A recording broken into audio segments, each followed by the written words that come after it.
Sons of the Forest just released patch 14, which features loads of awesome new things such as arrow upgrades, new blueprints, and a new cave, and loads more. Alongside that are a load of bug fixes and balances, as well as some improvements. Now, I've been missing from the Sons of the Forest game for a little bit of time, but we are now back. We'll be covering every update and all of the items that you need to go and find and loot, and next time they will be on time as well. Sorry, this one is a few late, I've been a little busy, but we will keep up to schedule and have everything ready on time. Now let's jump in and see what this update is all about. Hey everyone, this patch adds a small new cave along with second to last findable item. We've also added the ability to craft explosive, fire, shock, and poison arrows. Along with this, there are 5 new findable blueprints in the world and 2 new structures added to the book. We've also added some story note pickups and the ability to view previously collected notes via a stack kept in the inventory. There are also a bunch of new points of interests and pickups added to the map, as well as new details and decorations added to many cannibal villages in the world. Finally, we have also added the new cannibal type Igor and tweaked the Muddy Cannibals AI, so they now prioritize eating instead of attacking, and fixed and improved a bunch of other things. Now, the full list of fixes and everything that they've done can be found in the description down below in this video. If you're new to the channel, what we'll do is go over the main bullet points, and in the background there'll be some footage of some of the new items, new blueprints, as well as the new enemies and arrows, all of that good stuff, all depending on what the video is. Now, as we just mentioned, the new arrows, there are 3 craftable arrow types, 4, which are fire, shock, poison, and explosive, and goddamn, they are fun to use. They've also added a new small cave to the map, which we'll be showing in a later video in full. It looks interesting, I do like it. They've also added another findable item, which I have been out of the loop for a while, but I'm assuming that is possibly another video, because the last few updates they've added the little video cards in. I have been playing alongside it, just haven't been covering the updates, which is a shame, I know, but I will be back in full. You can now also view all of your notes. They've added 3 findable blueprint traps and 2 other random blueprints. They've also added a buildable spear holder, double bed, and obviously the new cannibal type. There's been lots of new decorative items, including a magazine and a book, and they've tweaked some animations for things like the crafting GPS trackers. As well as that, they've added new details and pickups and environments all around the world, as well as improving the cannibal villages. Now, the cannibal villages were a little bit lackluster and dull towards the start, but they are slowly starting to become something more formidable, and you can see, depending on the cannibal type that live in that village, how advanced and smart they are. So you do see some pretty cool cannibal villages, and they are obviously a load of fun to go and attack. They've also extended and detailed the 3 ice caves and added some facial deformities to certain cannibal faces. As well as that, they've added tarp pickups on stumps and skeletons in the world. If you have been playing for a long time, tarps were a pain in the ass to get towards the start, but they're slowly adding more of those harder to find items into the world. Make things not overly easy, but just that little bit better, so you're not spending, especially if you're new to the game, you're not spending hours trying to find something that you really, really want. Now, Muddies will also change their behavior massively, not just what was mentioned towards the start of the video, but they now gather to pray to their own effigies that have been added to various places around the map, and they now prioritize food over absolutely everything. Whereas before, the Muddies would generally jump around you, hop about. Now they'll prioritize going for food rather than actually attacking you, which is good. Now, when it comes to improvements, there are loads of improvements. Cannibals now use skin masks or bags on their heads, and they'll now have a more agitated idle animation. The tactical bow resting idle can now be aimed down slightly further, bringing it in line with the crafted bow idle animation.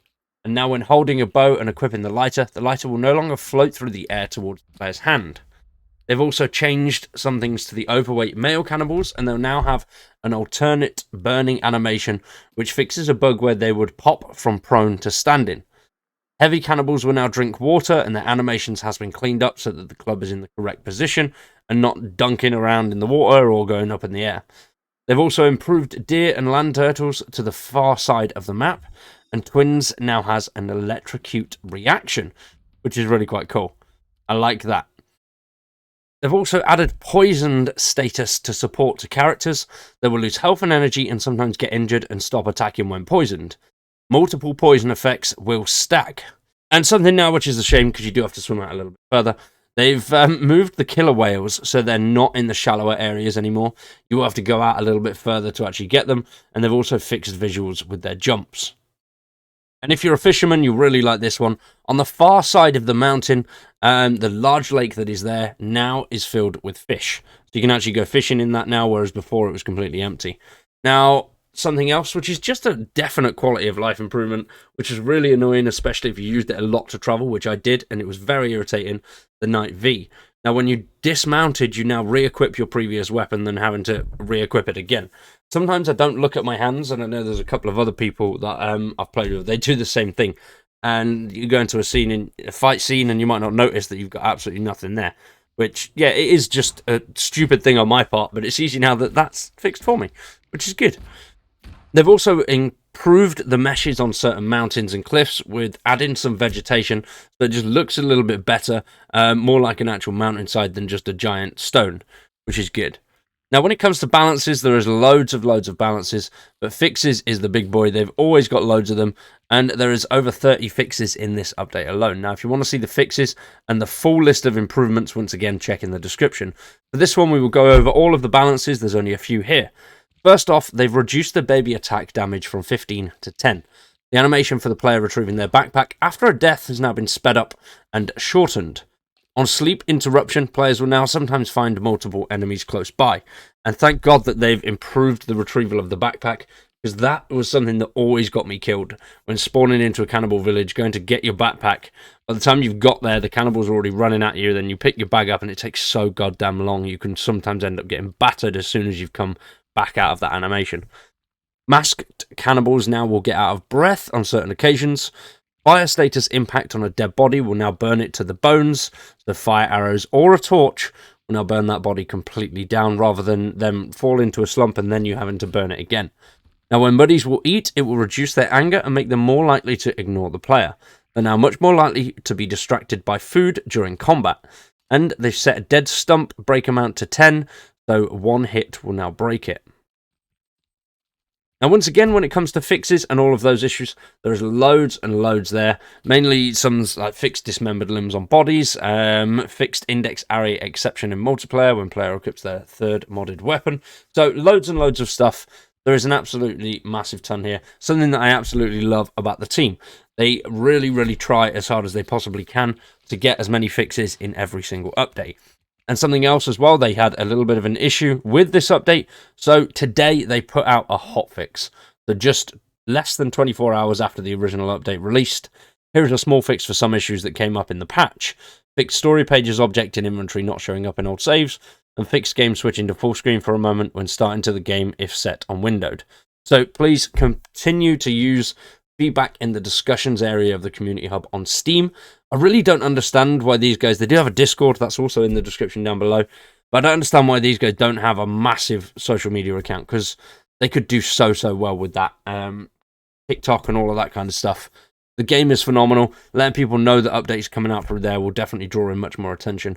I imagine when they bring it to consoles and add all that kind of stuff, they may potentially do that, but we shall see.